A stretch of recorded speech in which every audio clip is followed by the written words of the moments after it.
Good morning. मैं लक्ष्य देहरादून से। कैसे हो आप? आई होप आप अच्छी होंगी। मैं भी बहुत अच्छी हूँ। और सुबह की शुरुआत मेरी कुछ ऐसे हुई 5 बजे से। और सुबह मेरी वैसे ही रोज़ी इसी तरीके से होती है, जैसे सेम जो प्रोसेस रहता है, मेरा रूटीन रहता है वो ही रहता है। सबसे पहले उठी, मैं किचन में आई और भगवान को ग्रेटिट्यूड करते हुए मैंने अच्छे से पानी गर्म किया और मैं अपने पानी पीने के लिए अपने वो लिविंग रूम में आ गई। इतने में लड्डू भी आ गया था और लड्डू बस मुझे बोलता है कि मुझे बातें करो मुझे। और फिर मैं उसके साथ बातें करने लगी। थोड़ी देर पानी पी करके फिर मैंने ब्लैक कॉफ़ी बनाई हस्बैंड के लिए और अपने लिए।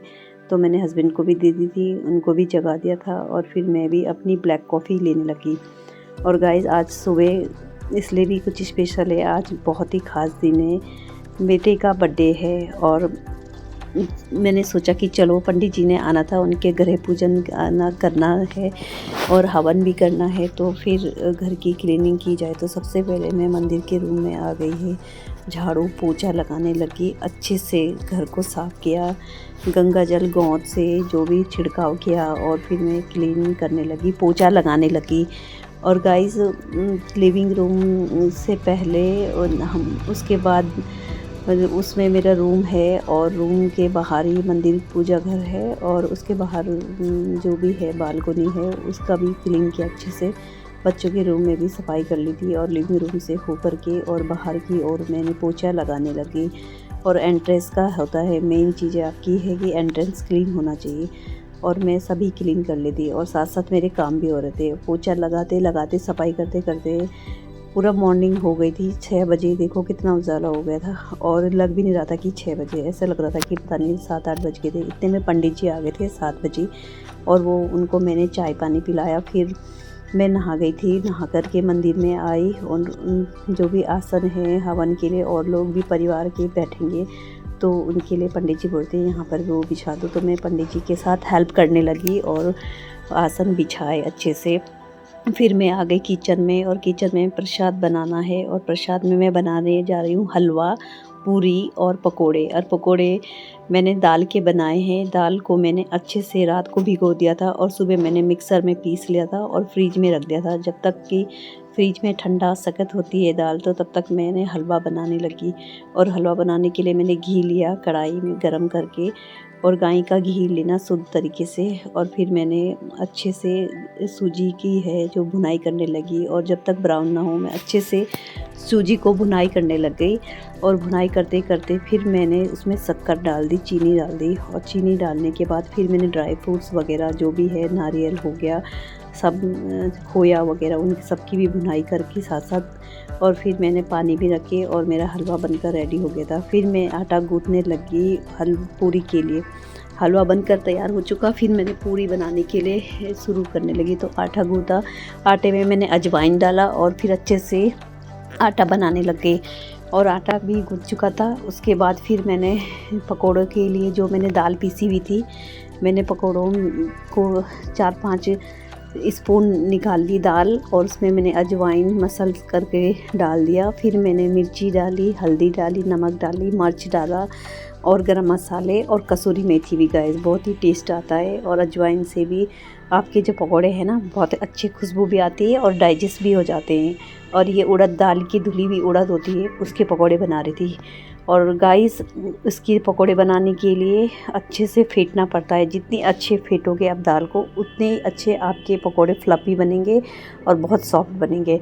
तो मैंने पहले इससे स्प्रिंग से फेंटा, तो उससे नहीं तो मैंने हाथ से ही फेंटने लगी। अच्छे से फेंटा और वो बहुत ही स्मूथ सा बन गया था, बहुत ही मतलब गाढ़ा पेस्ट बन चुका था। और फिर मैंने फेंट के ट्राई किया तो देखा तो मेरा पकौड़ों का जो डो है वो अच्छे से फिट चुका था और वो काफ़ी हवा में तैर रहा था। फिर मैंने तेल तो गरम करने रखा हुआ था कढ़ाई में। फिर मैंने कढ़ाई में पकौड़ों को तलने के लिए रख दिया। एक एक करके 1 बाय 1 मेरे पकौड़े अच्छे बन रहे थे, क्रिस्प भी और अंदर से बहुत सॉफ्ट।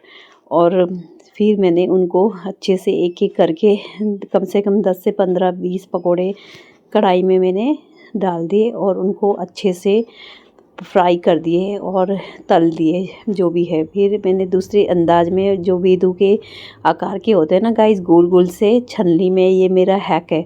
और मैं नई नई मेरे माइंड में चलता रहता है क्योंकि ये हाथ से जल्दी नहीं होते, तो उसमें फटाफट मैंने छलनी में फैलाया और छेद किया और उसको पानी से लगा कर अलग कर दिया। और कढ़ाई में मैंने पकोड़े बन के, कब पकोड़े भी मेरे बन के रेडी हो चुके हैं। फिर मैंने पूरी बनाई और पूरी का आटा जो मैंने लगाया था डो बनाते हुए, बहुत ही सॉफ्ट लग रहा था, लग भी नहीं रहा था ये आटा होगा। बहुत ही अच्छी पूरी बन रही थी और सॉफ्ट बन रही थी। फिर मैंने प्रसाद भी रेडी कर लिया। इतने में मंदिर में घरे पूजन हो चुके थे। वहाँ मेरे इन लॉज और बच्चे थे और हस्बैंड भी थे ऑलरेडी में। फिर वो मुझे बुला रहे थे कि अब हवन की तैयारी करो, तो फिर हवन के लिए सबको ही ज़रूरी होता है। मेरा प्रसाद भी बन चुका था। फिर मैं प्रसाद चढ़ाने के लिए आ गई। पंडित जी ने मेरे हाथ में कलावा बांधा और शुद्धिकरण से गंगा जल वगैरह जो मेरे हस्त प्रक्षालन बोलते हैं वो किया। और हम शुरू हो चुके थे हवन के लिए। और मेरे बगल में मेरी सास भी बैठी थी, सासू माँ बैठी थी, और इस साइड मेरे हस्बैंड और फ्रंट में मेरे बच्चे थे। और फिर हम हवन करने लगे और पंडित जी मंत्र कर रहे थे, उच्चारण कर रहे थे, एक एक आहुति हम हवन की दे रहे थे। और बहुत अच्छा लग रहा था। माहौल कितना चेंज हो जाता ना, कितना पॉजिटिविटी, इतना क्लीन हो जाता है। ऐसे भी हवन तो करना ही चाहिए, महीने में कर लो या कोई ओकेजनली कभी करना ज़रूर चाहिए। शुद्धिकरण हो जाती है पूरे घर की और आपके घर में ऐसा वातावरण बन जाता है जिसकी आपने कभी कल्पना भी नहीं की होगी। इस प्रकार से हवन भी समापन की ओर था और उसको बुझाने के लिए, शांत करने के लिए अग्निदेव को भी पंडित जी मंत्र कर रहे थे और आशीर्वाद ब्लेसिंग दे रहे थे, बोल रहे थे। फिर मैंने पार्सल मंगाया था और फिर मैंने देखा तो बेटू भी मेरे पास थी, तो मैंने कहा चलो अनबॉक्सिंग की जाए। तो फिर वो भी मेरे साथ साथ बैठी थी और हम अनबॉक्सिंग करने लगे। तो मैंने किचन के लिए माउंट रैक मंगाया था और फिर मैंने सोचा कि चलो आपके साथ भी शेयर कर लेती हूँ।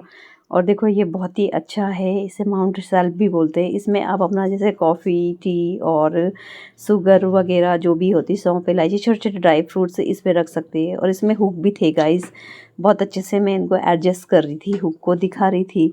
और गाइस देखिए हुक भी थे, उसके नीचे आप कुछ भी टांग सकते हो, अपने कप भी टांग सकते हो, जो भी है। फिर दूसरा भी मंगाया था, वो बेटे ने मंगाया था, वो होम डेकोर से रिलेटेड था। बहुत ही क्यूट सा छोटा सा झूला था और इसमें आप हैंग कर सकते हैं। इसके अंदर आप टेडी रख सकते हैं, चाहे पॉट्स रख सकते हैं प्लांट के, पौधे इंडोर प्लांट के। और मैं सोची थी कहाँ लगाऊं, तो मैं इसको बेटू को बोल रही थी कि मैं आपको झुलाऊंगी इसमें, आप बैठोगे इसमें। फिर मैंने मटर छीले, मटर मैंने कहा सब्ज़ी रेडी कर लूँ, शाम को मटर पनीर बनाना था।